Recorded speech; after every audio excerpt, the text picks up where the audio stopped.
if you were tasked with scouring ancient Chinese history to find the absolute pinnacle of an underdog story, a true masterclass in defying destiny, whose name would spontaneously surface in your mind? Would it be Zhu Yuanzhang, starting with just a broken begging bowl and relentlessly battering his way into forging the mighty Ming dynasty, or perhaps Liu Bei, who miraculously rose from a minor patrol officer to become the revered founding emperor of the great Han dynasty? The historical titan we're discussing today walked a path of redemption, a path 100 times more arduous and infinitely more agonizing. Yet, it is a journey guaranteed to make your blood boil with sheer excitement. He didn't possess Cao's formidable political capital of holding the emperor hostage to command the feudal lords, nor did he enjoy Sun Quan's unshakable foundation in the Jiangdong region, a stronghold built over 3 generations with treacherous natural defenses and a deeply loyal foundation of devoted subjects. Would you even believe his entrance onto the grand historical stage? His entire legendary starting inventory consisted of practically nothing, just a battered wheelbarrow and a street stall scattered with straw sandals. For the entire first half of his life, his military career was a tragedy, perfectly summarized by fighting repeated battles and suffering repeated defeats. To truly grasp his plight, Wash must ask exactly how tragic his situation was. His family was shattered, and his wife was forcibly taken from him. His sworn brothers were violently separated from him across chaotic battlefields. The hard-won territories he claimed were ruthlessly stolen by his own allies, in an era defined by rampant warlords. Completely worthless human life, he wandered aimlessly like a stray dog without a home. He attached himself to Gongsun Zan, sought refuge with Tao Qian, approached Liu Bei, followed Cao Cao, switched to Yuan Shao, and fled to depend on Liu Biao. He absolutely deserves the title of the ultimate corporate wanderer, the 3 kingdoms. Yet this seemingly submissive man accomplished the absolute impossible. The man who just wipes his tears and cries in the classic novels. His 60s, he tenaciously carved out the Shu Han Empire, forcibly establishing a true tripartite division of the known world. He is the great-great-grandson of Emperor Jing of Han, and the descendant of Prince Jing of Zhongshan, founding emperor of the Shu Han regime during the 3 Kingdoms era, formerly known as Emperor Zhaoli of Han, Liu Bei, courtesy, name Xuande. Hello everyone, and welcome to today's video where we strip away the dense fog and finally shed the artistic exaggerations of fiction. We'll reacquaint ourselves with a true warlord of chaos, a man who clawed his way out of mountains of corpses using nothing but real swords and spears. We're going to genuinely understand the indomitable and magnificent life of Liu Bei. To truly comprehend the man that was Liu Bei, we must calm our minds and carefully retrace the bloody and muddy entrepreneurial path he walked. In the year 161 AD, Liu Bei was born in Zhuo County, Yuzhou, although he carried the remarkably dazzling title of a royal descendant. By the time his generation came around, his family's fortunes had utterly collapsed. With his father passing away early, the young Liu Bei and his mother suffered. They depended entirely on each other for their basic survival, barely making ends meet by selling straw sandals and mats on the chaotic streets. If you assume this made him a weak and easily bullied intellectual, you're gravely mistaken. Historical records explicitly state that in his youth, Liu Bei hated studying. He preferred dogs, horses, music, and highly beautiful clothes. Translated into modern vernacular, the young Liu Bei was actually a charismatic street boss. He loved dogfighting, horse racing, and wearing highly fashionable clothes, and eagerly associating with local underworld heroes. Possessed a terrifying, innate personal magnetism. It was precisely this indescribable charm that attracted fierce warriors, men with the strength of 10,000, like Guan Yu and Zhang Fei, who willingly acknowledged him as their big brother, pledging unbreakable loyalty unto death.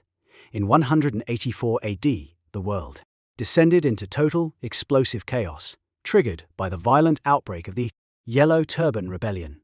That year, the 24-year-old Liu Bei formed a volunteer militia, alongside Guan Yu and Zhang Fei, officially launching his lifelong military career. However, that passionate young man could never have anticipated what awaited him, a seemingly endless, 2-decade-long darkest hour, on the sprawling stage where warlords vied for absolute supremacy.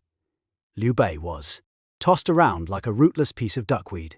He enthusiastically rushed to rescue Kongrong, the Chancellor of Beihai, and then tirelessly hurried to save Tao Qian, the governor of Shu province. Finally, after Tao Qian offered him Shu province 3 times, Liu Bei obtained the very first territory of his entire life. But exactly what happened next, you might ask? Almost immediately, his home was ruthlessly stolen by Liu Bu, the man famously mocked as the slave with 3 surnames. Driven into an absolute corner, he had no choice but to humble himself and reluctantly seek refuge with the mighty Cao Cao. Later, he seized a fleeting opportunity to escape the capital city of Shudu, and he successfully managed to recapture Shu province. He believed he could finally stage a grand, spectacular comeback, only to be utterly annihilated by Cao Cao's massive, overwhelming army. His sworn brother Guan Yu was captured on the battlefield, and his wife and children became miserable prisoners of Cao's forces. Left with 0 alternatives, he fled north to join Yuan Shao. When Yuan Shao suffered a catastrophic defeat at the Battle of Guandu, Liu Bei was once again forced into a miserable exile, ultimately fleeing frantically to the south to seek shelter under Liu Biao. By the time he finally settled down in Jing province, Liu Bei was already exactly 41 years old. My friends, in ancient times when the average human lifespan was short, 41 was essentially the fading twilight of a person's life. Let's look at what his primary rivals of the same era were doing. Cao Cao had already unified the vast and expansive northern territories, and he struck absolute terror across the entire empire. Sun Quan had firmly secured the southeastern lands, boasting highly elite troops and constantly overflowing granaries. And where exactly was Liu Bei during all of this? He was forced to reside in Xinye, an obscure and insignificant town, permanent place of his own to lay his head. This staggering disparity was more than enough to completely shatter anyone. It would destroy the sanity of any normal human being. Speaking of this, I particularly want to share a profoundly deep anecdote, a devastatingly sad story about Liu Bei's life. This story didn't occur during his glorious, triumphant peak, nor during the grand, majestic ceremony of his imperial ascension.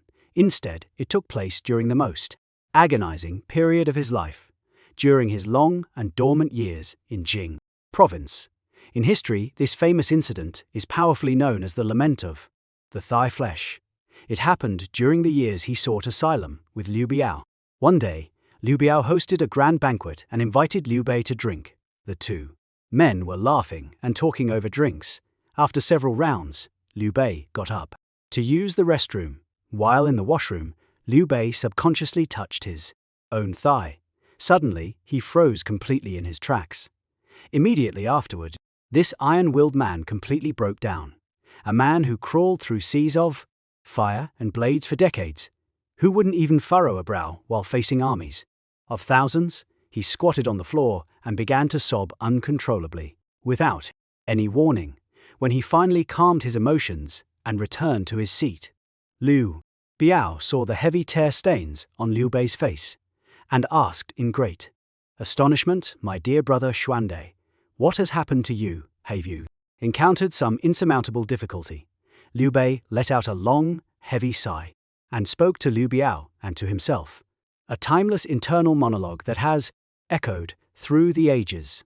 In the past, I was never out of the saddle, and the flesh on my thighs was entirely gone. Now I no longer ride, and flesh has grown back on my thighs. Time flies like a galloping horse, and old age is quickly approaching. Yet I have achieved no great deeds. This is why I am so deeply sorrowful. What exactly does this profound statement mean? Liu Bei was essentially saying, I used to ride horses and fight brutal battles every single day. My thighs were pure, solid muscle with no excess fat whatsoever. But now, I sit idly here every day. Don't ride anymore, and a layer of fat has grown on my thighs. But my brother, time is passing far too quickly. I'm about to grow old, yet my grand enterprise of restoring the Han dynasty has not been accomplished at all. Whenever I think of this, profound grief consumes me from within. Friends, can you truly comprehend the immense suffocating agony he felt in that moment? Is this not the most profound midlife crisis imaginable? A man with the entire world in his heart doesn't fear dying on the battlefield. He doesn't fear a life of endless wandering and displacement. What does he fear the most? He fears the relentless, unforgiving passage of time, and having absolutely no place to use his heroic talents. He fears that his grand ambitions remain unfulfilled, only to suddenly realize he has grown a paunch, and his golden youth is forever gone. Many people, upon reaching their 40s and seeing the fat on their bellies, might simply accept their fate, pick up their insulated thermos, and choose a quiet, peaceful life. But Liu Bei didn't. The tears he shed during that lament of the thigh flesh were absolutely not tears of weakness. They were tears of extreme, unyielding unwillingness to concede.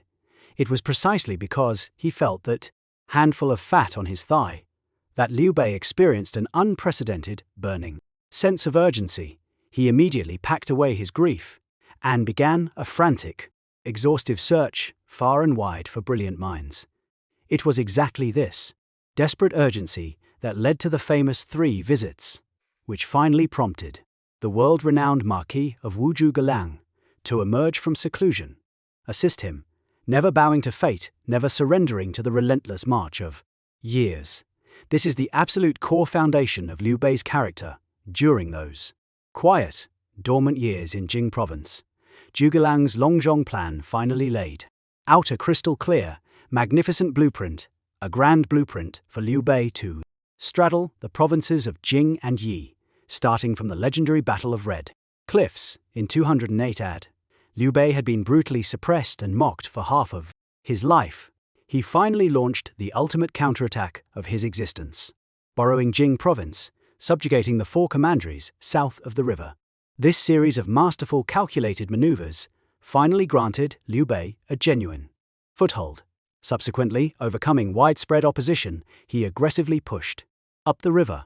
He endured 3 agonizing years of bitter warfare and successfully seized Yi province, finally securing a mighty, impenetrable rear base. Then, in the year 219 AD, Liu Bei finally reached the most glorious apex, the legendary Battle of Hanzhong. This time, he was no longer running away, was no longer living under someone else's roof. He commanded the absolute most elite forces of Shu Han, engaging his lifelong nemesis, Cao Cao, in a brutal head-to-head clash. Even if Lord Cao comes himself, there is nothing he can do. I will inevitably possess the Han River region. What breathtaking, unparalleled dominance. In the end, Liu Bei's forces decisively slew the opposing commander, Xiahou Yuan, defeated Cao Cao in a terrifying frontal assault, and captured Hanzhong in one fell swoop.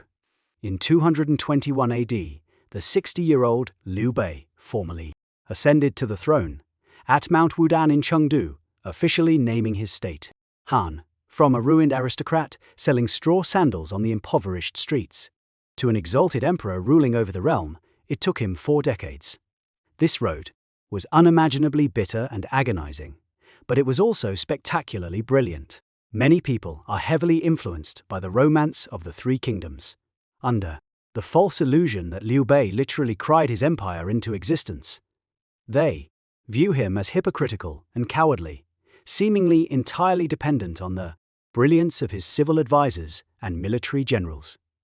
However, real, documented history proves the exact opposite. The historically authentic Liu Bei was a tough-as-nails warlord, radiating the intimidating aura of an underworld boss. He was a highly skilled equestrian ranger, and above all, a warlord of chaos, armed with phenomenal political maneuvering skills and a sweeping, unmatched strategic vision. He personally experienced countless battles, both large and small, throughout his life. For the first half of his existence, he was viciously dragged through the mud. By Cao Cao and Liu Bei, his wife was taken captive 3 times. If it were any ordinary person facing such relentless devastation, they would have suffered a total mental breakdown long ago, or simply raised their hands in surrender to live out their days in comfort. But Liu Xuande was different. As long as he drew breath, as long as he had straw sandals to sell, he would grit his teeth and start all over again. Even Cao Cao personally evaluated him by stating, "Of all the heroes in the world today, there is only you and I, Cao." Think about it. How could a man so deeply feared and respected by a generational overlord like Cao Cao possibly be a weeping coward? But the most fascinating and truly great aspect of Liu Bei is this brutal cannibalistic era of chaos. He always preserved a shining beacon of benevolence and righteousness at the very bottom of his heart. Some cynics claim his benevolence was entirely fake. However, consider this logically. Man, for the sake of the commoners trailing behind him, is willing to travel a mere 10 miles a day rather than abandon them during a life-or-death pursuit by Cao Cao's elite cavalry. If a man on his deathbed can calmly say to his prime minister the earth-shattering words, "If my heir is untalented, you may take the throne for yourself." If a man, after his brother Guan Yu is murdered, is willing to sacrifice the entire national strength of his empire to launch the battle of Unyielding without a moment's hesitation, purely for vengeance, if he forced himself to maintain this so-called hypocrisy for his entire life, even going so far as to urgently instruct his son, before taking his final breath, "Do not commit an evil act because it is small, and do not neglect a good deed because it is small." If he faked it for an entire lifetime, then what is the actual difference between this lifelong act and genuine benevolence and righteousness? Liu Bei's greatness stems from the fact that he lacked Cao Cao's earth-shattering brilliance and Sun Quan's enviable aristocratic background. He is exactly like every single one of us watching through the screen, born entirely ordinary, yet harboring a restless heart that vehemently refuses to accept mediocrity. Through his magnificent, turbulent life, he shouted a resounding message to everyone in the world: even if you are dealt an atrocious hand at the start, even if you spend half your life destitute and suffering the scorn of others, and even if you have reached the age where your thighs are covered in fat, as long as the fire in your heart never extinguishes, and as long as you maintain that indomitable courage to try again, that young boy who once sold straw sandals can still wear the imperial robes. This completely ordinary body can still leave an immortal mark on the annals of history. This is Emperor Zhaoli of Han, Liu Bei. He is a warlord who fiercely defended his moral bottom line. An age of pitch-black chaos. He is the man who carved the word unyielding deeply into the very blood and bone of Chinese history.